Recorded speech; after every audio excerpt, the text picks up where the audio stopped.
Good evening, and thank you for joining us on this busy Friday night. I'm Nancy Cordes. Norah O'Donnell is on assignment. Tonight, the Labor Day travel rush is in full swing as Americans take to the road and the skies for one final getaway of the summer.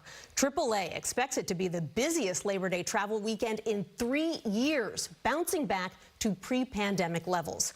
The national average for a gallon of gas is now $3.81. That's down $1.21 from the peak in June.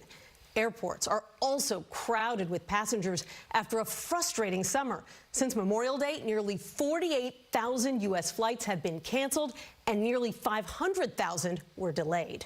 We have a lot of news to get to tonight, and CBS's Kris Van Cleave is going to start us off from Reagan National Airport just outside Washington, D.C. Good evening, Kris. What are you seeing so far? Well, Norah, it has been busy. The TSA has already screened more people in the last 2 days than they did during the same time in 2019. The airlines say they knew the crowds were coming and are ready, but everyone is watching the weather. Storms have been at the heart of so many of the disruptions this summer. Millions are flying this Labor Day weekend as a summer of struggles comes to a close for the nation's airlines. For the Rubinoff family, flying to Charleston from Washington sounded better than a 9-hour drive with a 2-year-old. We haven't been to the beach all summer and just felt like we wanted to squeeze in one final trip before summer's over. Severe summer weather and staffing shortages led to a spike in cancellations and delays. Nearly 1 in 4 U.S. flights has been late this summer, on average by nearly an hour. Travel disruptions sent passenger complaints soaring in June, up 270% from the same time in 2019. Airlines, for their part, need to make sure they're prepared to service the tickets that they're selling. Transportation Secretary Pete Buttigieg isn't ruling out new regulations.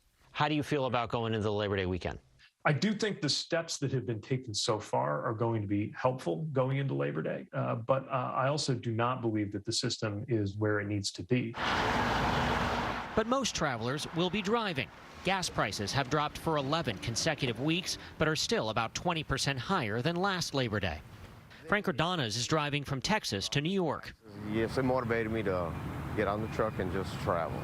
I mean, I wouldn't have done that, 4 or 5 months ago, because they were like super sky high. Still, inflation is making everyone's getaway cost more. Besides gas prices being up, airfares are about 20% higher. Rental cars, hotels, food, and entertainment, all noticeably more expensive than they were before the pandemic. Nancy? But airfares are coming down for fall, so that's something to look forward to. Kris Van Cleave at Reagan National, thank you so much.